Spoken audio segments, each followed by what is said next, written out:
I woke up at 2 a.m. to the sound of someone whispering. It sounded like my husband and daughter talking. Curious about what they were discussing, I pretended to be asleep and listened in. We'll put this in Mom's breakfast tomorrow. It's medicine to make her feel better. Really? Will it make Mom feel better?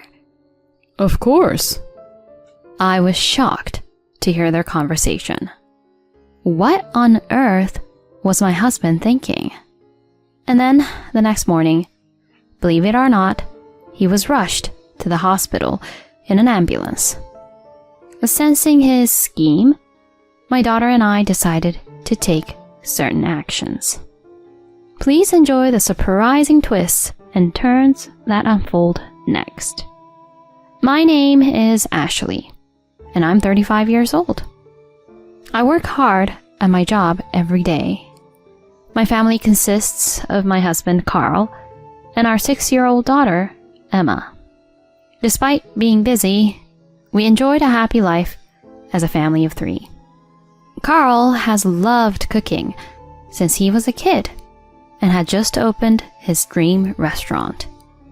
Since it's a new venture, we didn't have many customers yet. I wished I could help out at the restaurant. But since its income wasn't stable yet, I had to continue working to support us financially. I'm sorry, I can't be of more help, especially when things are tough. He shook his head vigorously. Don't apologize. Thanks to you, we can manage even if the restaurant is running at a loss. I'm sorry for the burden. Just wait, I'll make the restaurant successful. I'm looking forward to it, honey. Just don't overwork yourself, please. I responded, always supporting his dream. Little did I know that something unexpected was about to happen. It had been over 2 years since Carl started the restaurant, but the business wasn't really taking off. Perhaps that's why he began spending more time there and hardly ever came home. He had hired a young waitress, but that wasn't enough. He seemed to be handling everything from prep work to cooking and cleanup mostly by himself. I was worried about his health as he was working day and night. I offered to help a few times, but he always gently refused, saying, Don't worry about me. Our daughter Emma also seemed sad, missing her dad. I didn't want him to overexert himself, but if he said he didn't need help, there was nothing I could do.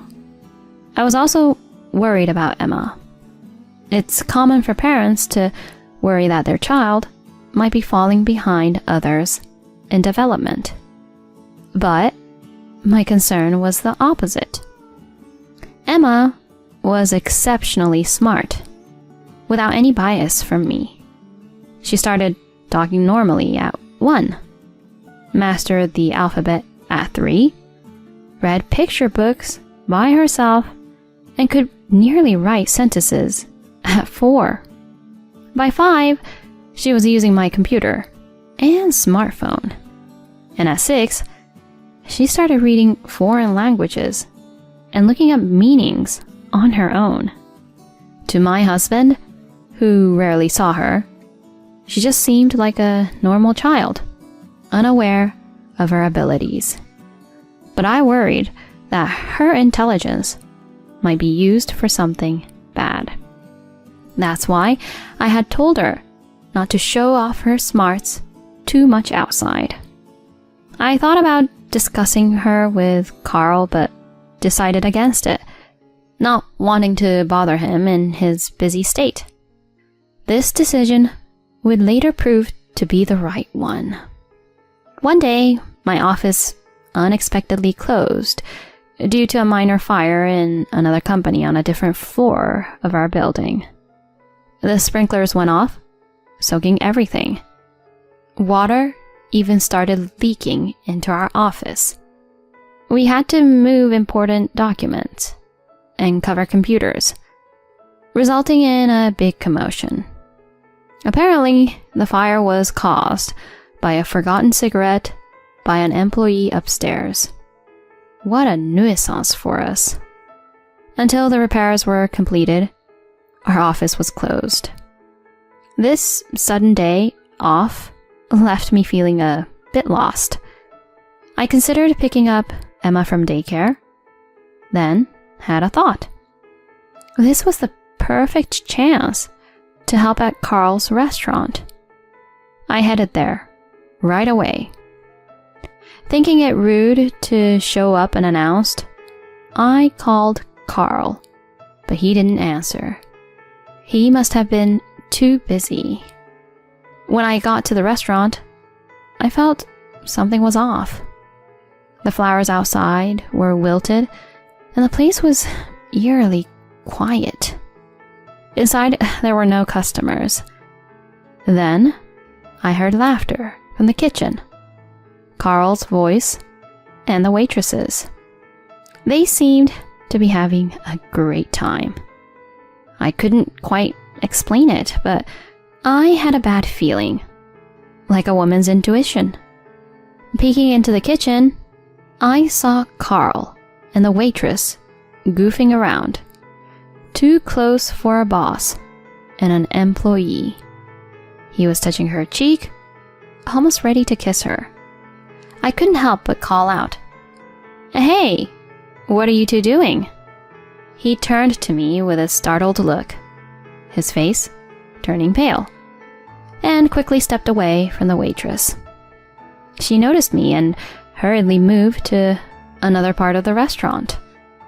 Their behavior seemed suspiciously like they were trying to hide something.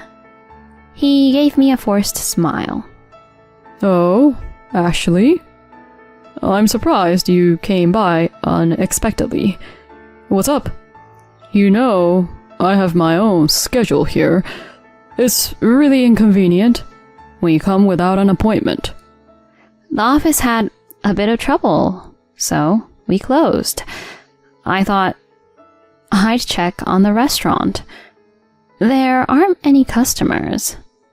I thought you were busy since you didn't answer your phone. Well, customers usually don't come until lunchtime. It's pretty slow around this time. I didn't notice the phone ringing. He looked uncomfortable, his eyes darting around. I had a lot I wanted to say to him, but I had planned to help out, so I tried to do just that. But he said, "It's okay. We have enough help. Customers will be coming soon," and practically pushed me out of the restaurant. His strange behavior left me feeling uneasy. Later, I waited at home for his return, but he never came back that day. After putting Emma to bed, I stayed up, waiting for him. The next morning, Carl sneaked back home early.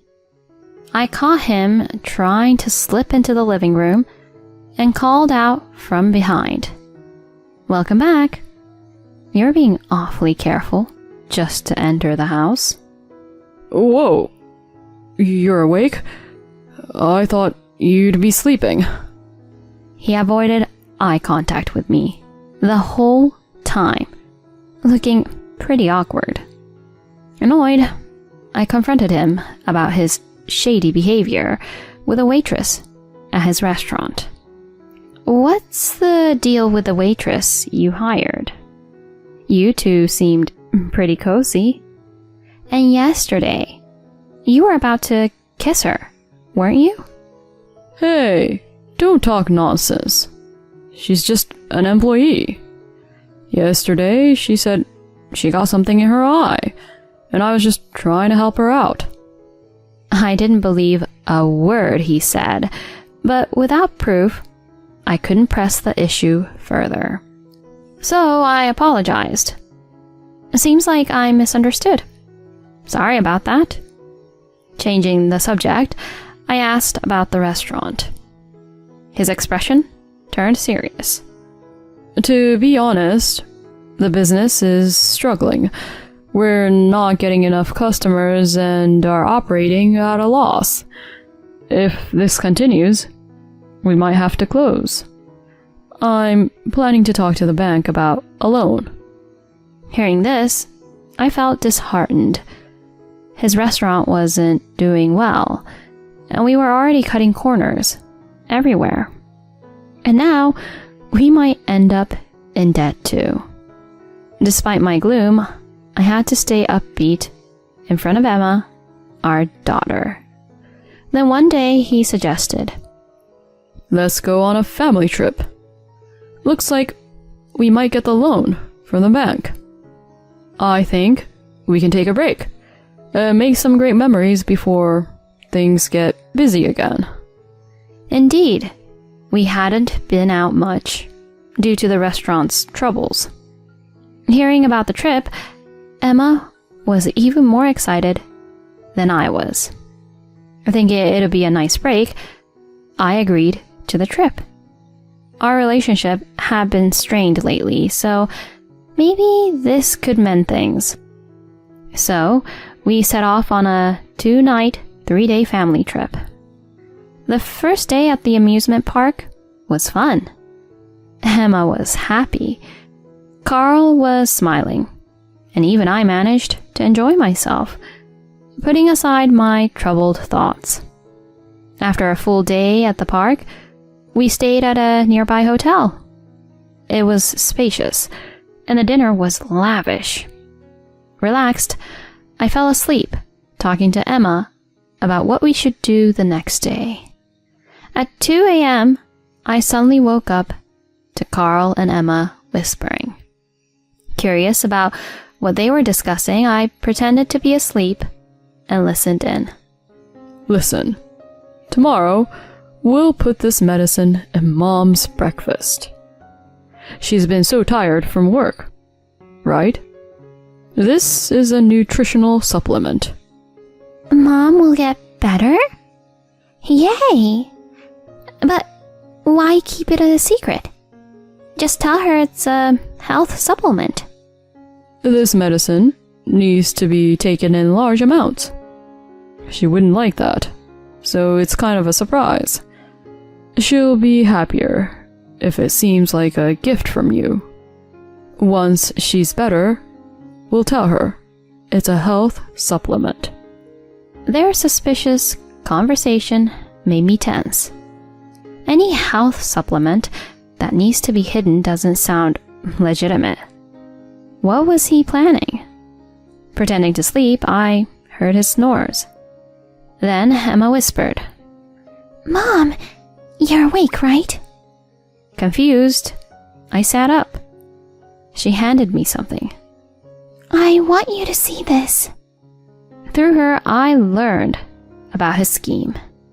He had betrayed us. That jerk. The next morning, we began eating the fancy breakfast prepared in our room. Despite its delicious appearance, I couldn't taste much due to my nerves. Emma happily munched on her bread, exclaiming, This is so good. Carl smirked as he watched me eat. What's up? I asked. He just smiled, saying, Nothing. He probably thought his plan was working. Just you wait. About 15 minutes later, he suddenly started suffering. He foamed at the mouth, writhing on the floor, scratching his chest. He collapsed. I called for help, saying, My husband has collapsed. An ambulance rushed him to the hospital, where a stomach wash saved him. The doctor said he had ingested a certain drug, meant for animals, not humans. The doctor wondered where he had gotten it. Later, in his hospital room, Carl looked utterly confused. Ashley, aren't you feeling sick or nauseous? No, I'm perfectly fine. How can that be? Emma, what happened to our agreement? Carl, now desperate, confronted Emma. He couldn't even bother coming up with excuses in his state. She smiled sweetly and said, Mom's full of energy, so she didn't need the supplement. I put it in your food instead. But you lied, Dad. Instead of getting better, you ended up here. What? He was shocked. She knew from the start that the supplement wasn't really for nutrition. I managed to figure out that the pills weren't for humans, but I didn't know exactly what they were. On a hunch, I slipped them into Carl's food. And Dad, you were lying to me and Mom. I checked your phone while you were sleeping and found lots of pictures of you with some woman I don't know. That night, she had handed me Carl's cell phone. She'd figured out his password from his notes. The phone was full of pictures and him and his mistress, some in their underwear, others hugging tightly. There was no denying it. He had been cheating with the waitress at his restaurant. Just a colleague. Huh. To make matters worse, he had been discussing with his mistress over email about how to get rid of me and cash in on my life insurance. Emma knew all about it. He stared at her in disbelief. How could a 6-year-old child like you do all this? Carl, having been away from home for so long, didn't realize how smart she was. He thought tricking her and poisoning me would be a piece of cake. Poor you, not knowing your own child's intelligence. Can you explain what this is all about, right here in front of us? I demanded, glaring at him. He turned pale and started mumbling an explanation. I had no choice. I was drowning in debt. He'd been lying to me. His restaurant had been deserted, not just during lunchtime, but always. The debt kept piling up, and in desperation, he planned to poison me and pay off everything with a life insurance. What a bold plan. You'd think it was something out of a movie or a TV show. If I had died, wouldn't the police investigation have easily uncovered the truth? Or was he so blinded by money that he couldn't even think that far ahead? As I sighed, he suddenly trembled. In a fawning voice, he pleaded, I was wrong. When I'm discharged, I'll work hard and break things off with her. I got persuaded by her to do such a stupid thing. But I've realized you're the only one for me, Ashley. I was disgusted by his self-centered words. Persuaded by her? Did he really think we could start over after trying to harm me? My voice grew harsh. Don't be ridiculous. Of course we're getting divorced. I'm claiming alimony and child support. And I'm reporting this to the police. He went pale. He began to kneel on his hospital bed. Please, spare me that. If the police get involved, my restaurant is done for. After all the support you've given. Are you going to ruin it now? And Emma will grow up with a single parent. Is that what you want? That was the last straw for me. He made it sound like what he had done wasn't a big deal. And he had the nerve to use Emma to convince me. Shut up. Do you think you have the right to say that after betraying me, cheating with a waitress, and trying to poison me? You're an idiot. But that's because... The worst part is that you lied to Emma and tried to make her an accomplice in a crime. Deceiving your own daughter? You don't deserve to be her father. Stay away from me and her forever. With that, Emma and I left the hospital room, ignoring Carl's desperate calls from behind. Afterward, we divorced. Carl and his mistress were arrested and became ex-convicts. I claimed alimony and child support from him. Selling his restaurant wasn't enough to cover it, and he ended up in debt again. Released from police custody, he was disowned by his parents. His mistress managed to pay off her debts by borrowing from her family, but she was also disowned. Carl and his mistress soon split up. From what I hear, they both lead miserable lives now. Let them suffer and learn their lesson. As for me, I've returned to my parents' home with Emma, living peaceful days. Emma, being so intelligent, might face more challenges than other kids, but I'll be there for her, supporting and watching her grow.